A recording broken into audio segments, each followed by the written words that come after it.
would say it's a while since I've done an Aliexpress unbagging, but it's not. And this absolutely huge, doesn't fit under the camera sized bag has just arrived. I think it may be multiple orders collated into one, so that's going to make it quite an interesting video. There are multiple bags in here, right? Tell you what, let's get this one out of the way. It's interesting to know that this was shipped in the UK. Right, this one, I'll put this one down out the way at the moment. That's better. That's more manageable. And we'll dig what's in here out. They definitely are collating orders. So it was shipped within the UK by Royal Mail, so I'm guessing there is a fulfillment place that they ship it all in bulk and then just redo it from that point. I'm just going to focus down to a more sensible level. Hold on. Is it going to be up here? Is it going to be down there? Yes, that focused. Okay, let's continue. Let's open the puce green bag first. And it contains multifunctional zoom flashlight. Okay. Fairly typical type of thing.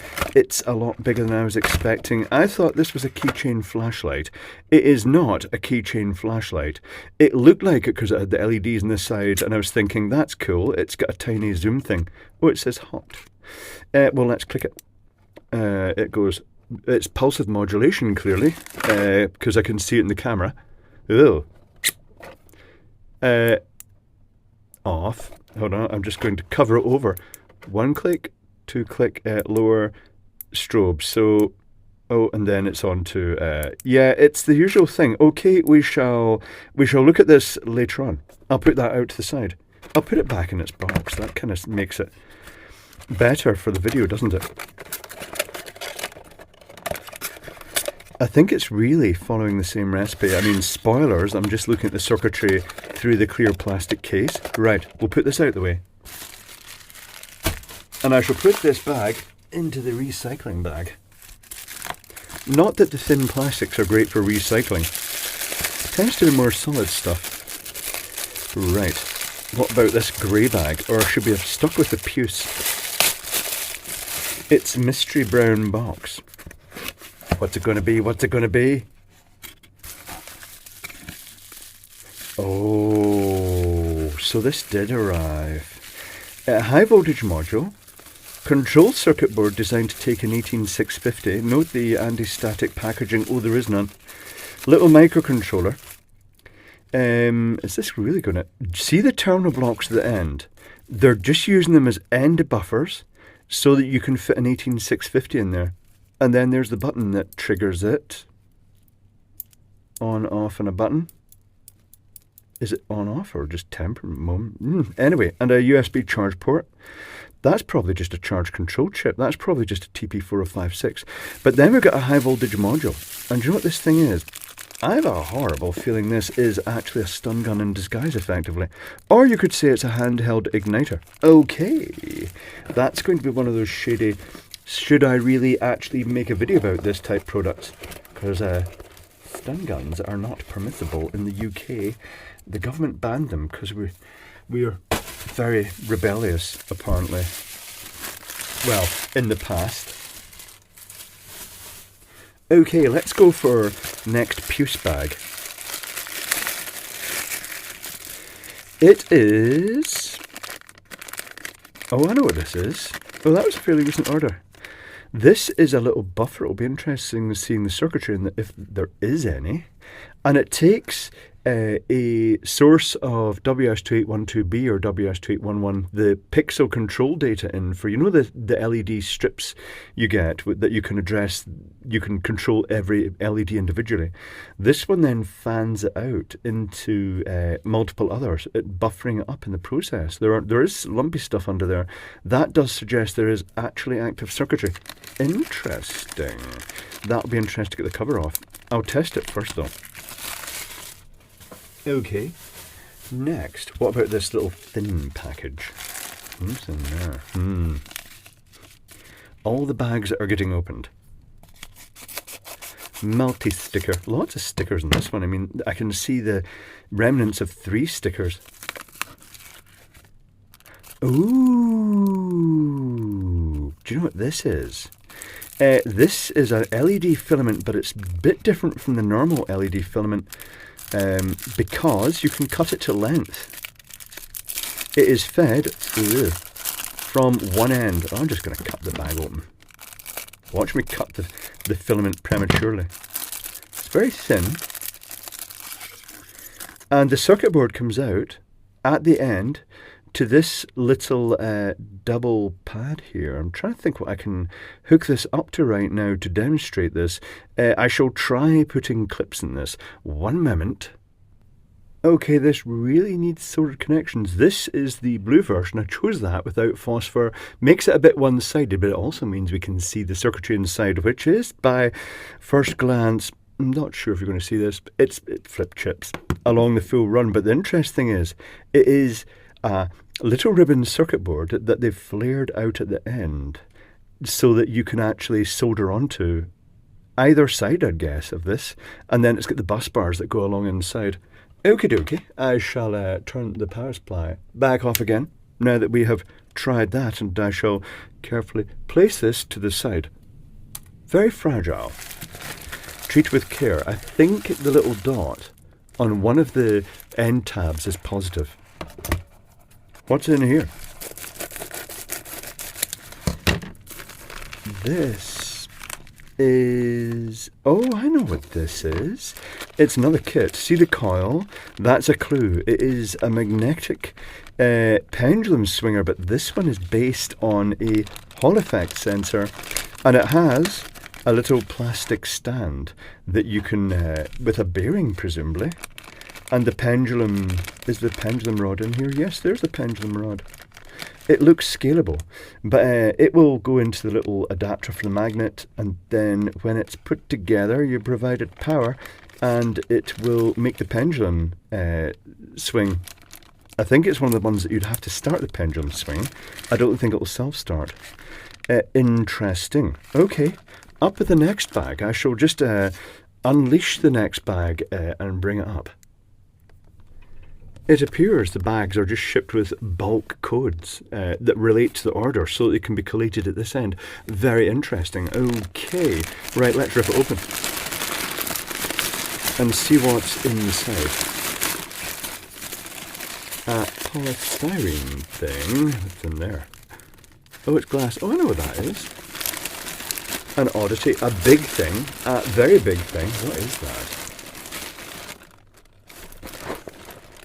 Oh, yeah. Okay. Yeah, this has come through quite quick, along with some items that took longer. Interesting, right? So I'll just drag it all out, shall I? There's a baseball cap. Why? It's not actually a baseball cap. It's a hat I was going to try and experiment with for attaching microphones to. I got a couple of different styles. More stuff, more stuff, more stuff. More stuff. More stuff. This was a fairly recent order that's come through, and there was the elusive thing that they wouldn't originally send. Interesting. I think that's more or less it. Right.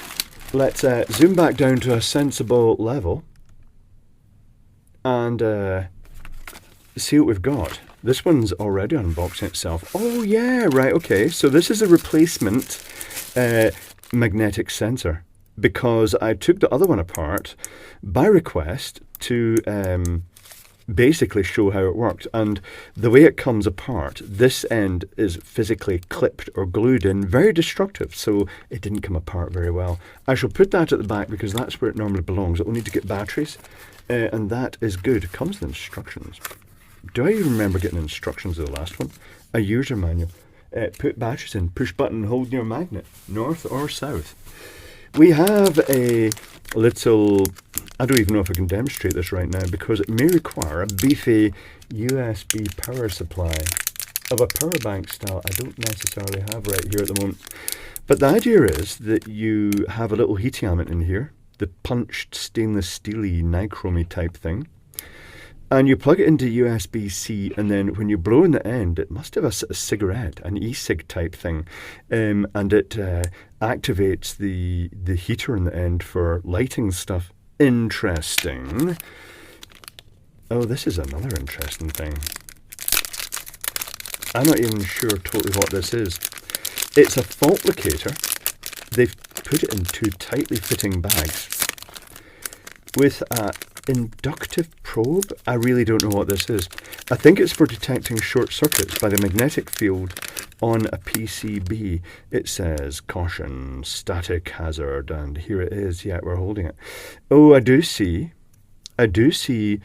some transistors. I wonder if that's just a single gain transistor, a little antenna going down to the end.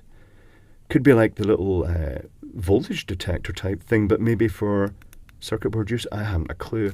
Any instructions? No, it's just a random thing. Right, I'll put that over there and we can explore it later. This is a DMX cable.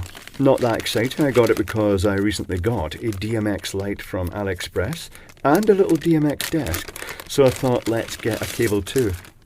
It is generically sold as a 3-pin XLR cable, though I don't know if it's necessarily...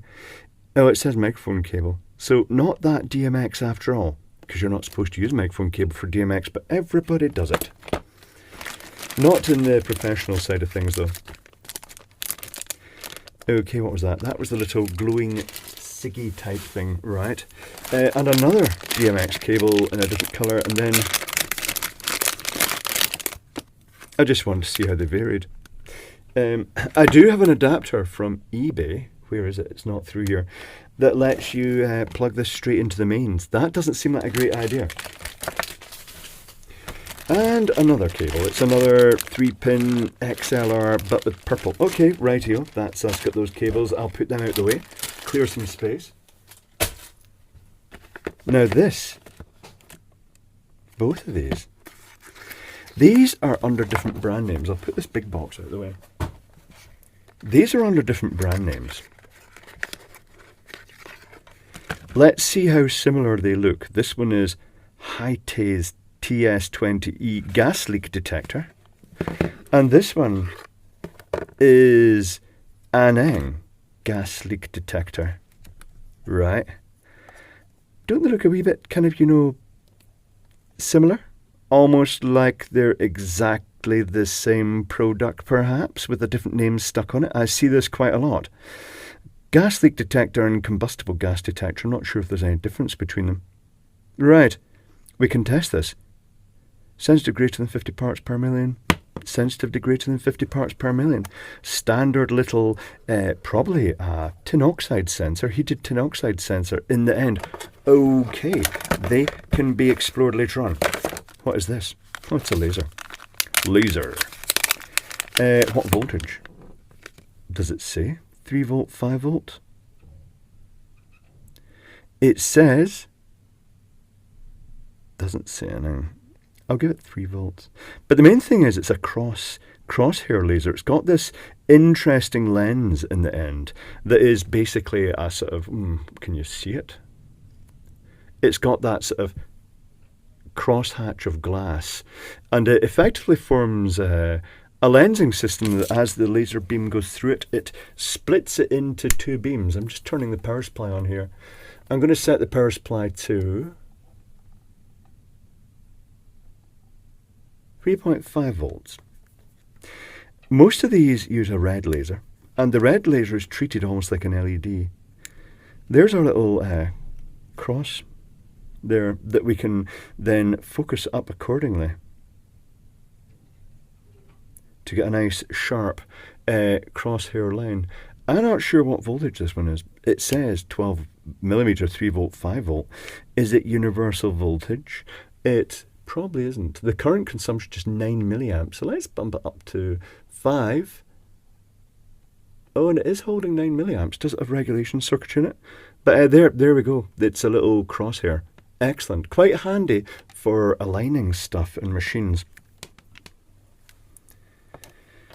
I noticed some of the drills come with them just for where the crosshair meets, theoretically, that's where the hole goes through. Let's open this. This is a blast from the past. I think this is a little oil lamp. It is. It's an oil lamp, and the wick of this one It's all glass construction and it's got a cottony type wick. Interesting. They used to actually come with fiberglass wicks, but the idea is you fill it with oil. It's very much in the thickness, the way it's been blown, of a Christmas ornament. It's just a cheap novelty. I added it in because it was a bit of a blast in the past to say you adjust the height of the wick, you fill it with a suitable lamp oil, and you light it, and it burns. That's it. Not exciting. Well, unless it bursts and the whole place bursts into flames. Oh, I tell you what, though, we're coming to the end of this shippage quite quickly. The hats and the other big box, which will be revealed shortly, took up a lot of the space. They boxed it up. What is this? It looks a bit shady. Oh yeah, right, okay. I wonder, does this have the moving wick mechanism? The pictures were deceiving, and the pictures are deceiving. It's a fake little lamp. Oh, look, oh, blimey, that is so cheap and tacky. Oh, that is just floppy. Ah, this was supposed to be the moving filament one, not just a hard plastic filament. Oh, and it's button cells. God, that is just rubbish. It's absolute crap. Well worth the money that was paid for it. But there you go. It has potential if you want to hack, or do you just want something for Halloween or Christmas that gives that sort of look? Change the LED, improve it, get a different colour. Right. I don't think that's worthy of making a video about. I've just made a video about it. Unbagging it. This? It's smaller than expected. That's not surprising. This is a USB-C rechargeable infrared, and it's got cold and warm white LEDs. They also do a colour version. What's that for? Is it sound activated? Oh, there we go. Multiple flashes, not sure what that means. Oh, there's cold white, and there's warm white. No, neutral white, warm white, cold white, neutral white, warm white. And it is just a passive infrared detector that you can turn it on continually, or you can have it so it activates itself and it just splashes some light along the wall. That's fairly neat. I don't think there's going to be any major surprise in circuitry, but we shall explore it. What is next? This mystery thing is next.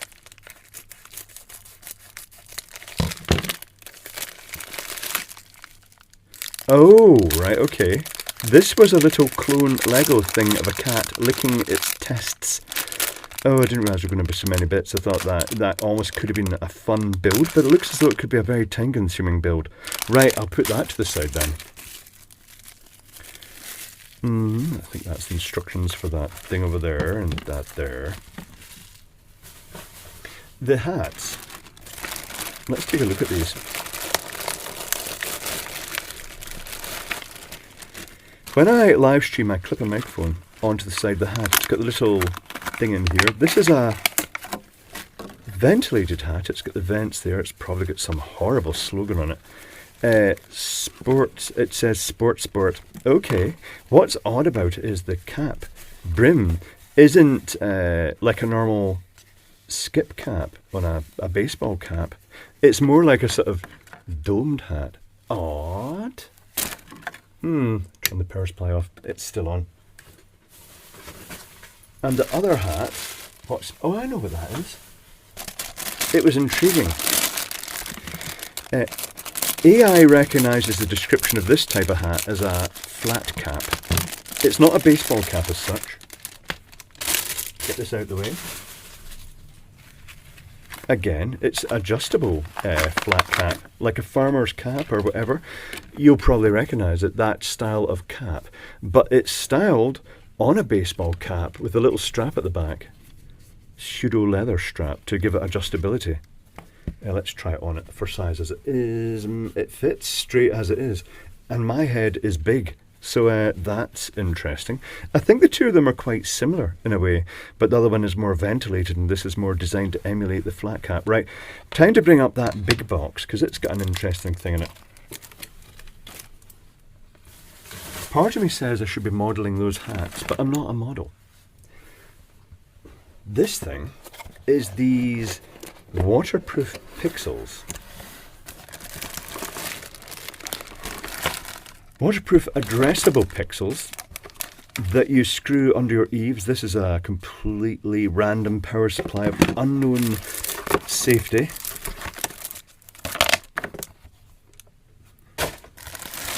And the pixels themselves are supposedly waterproof. It comes in a little tie bag.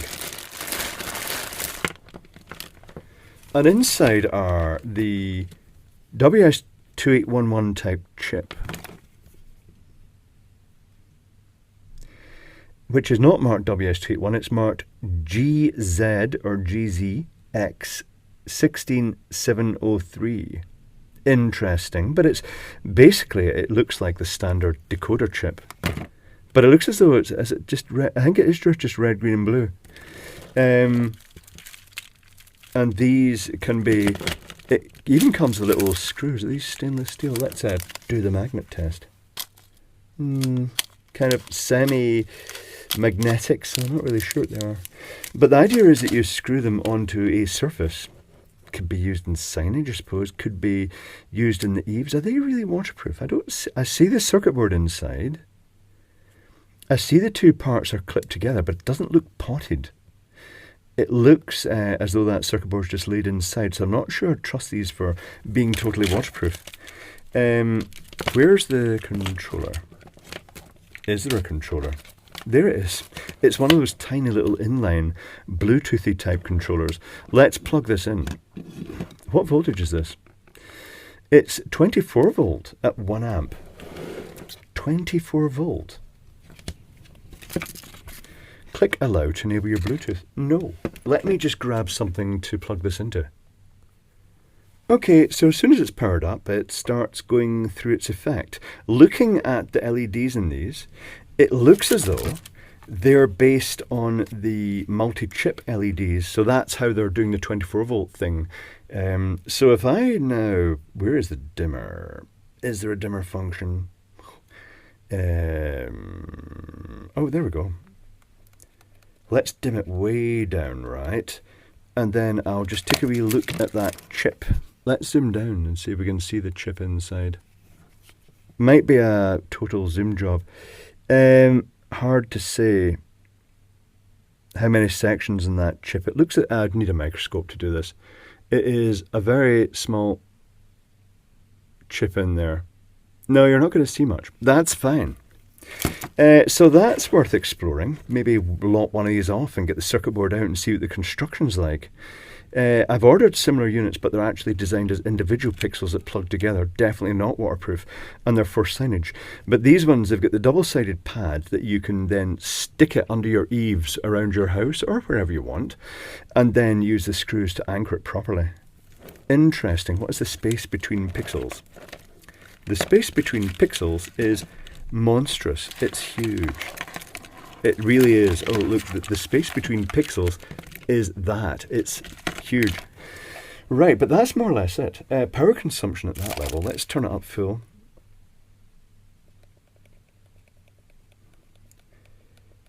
That's it. The highest setting, 10 watts. Okay. It's showing as it morphs through the colours, but all white would be the highest power. Okay, rightio, I shall turn that off. After, obviously, just randomly experimenting with the colours that are available. Oh, red, green and blue. I could have just locked it in red, couldn't I? And then yellow, cyan and magenta. And then other features. Oh, it is sound activated. Sound, oh, that is terrible. No, we don't want sound activated. There's white. 16 watts it is with all of them at white. Okie dokie, and off. Right, I shall turn that off. Interesting to take a look at, because they seem quite a popular thing at the moment. Right, we know what I have to do now.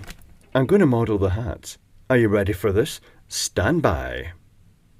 Okay, in the live stream area, so the first hat is I don't even know how to pronounce that, GNUA. It's a picture of a beaver. It says, established 1973, durability and integrity, haven't a clue. Is that a standard brand? Is this a clone? It says made in China, 100% cotton. It's got this little strap at the back. You put it on, fundamentally, And it is more like a flat cap. I'll turn it around. I don't even know what it looks like from the back yet, but there is what the hat looks like. I'll link to all these things in the description down below. And the other hat is more, well, it is, no, it's kind of like almost like a jockey's hat in a way. This one just says Sport Sport. It says Sport Sport, and it's got the ventilation. You can see me through the vents in here, which is good for letting the smoke out. Is this going to fit first time? No, it's not going to fit over my big head first time. It does seem to have quite a bit of the strap that I can extend though. Let me just try and extend it. Am I going to pull that out? Yes. I usually just go with the max and then tighten up afterwards. That's good enough. That's odd. Yeah, what do you think of this then? There it is from the side, there it is from the back, and the other side. It's an odd style of hat. It's a kind of baseball cap, but not a baseball cap. It's got that sloped thing. But there we have it. That concludes this unbagging. It wasn't as monstrous as I thought it was going to be, but certain items, not all of them, are worthy of further exploration in their own video. So that concludes this video. I shall catch you in those next videos.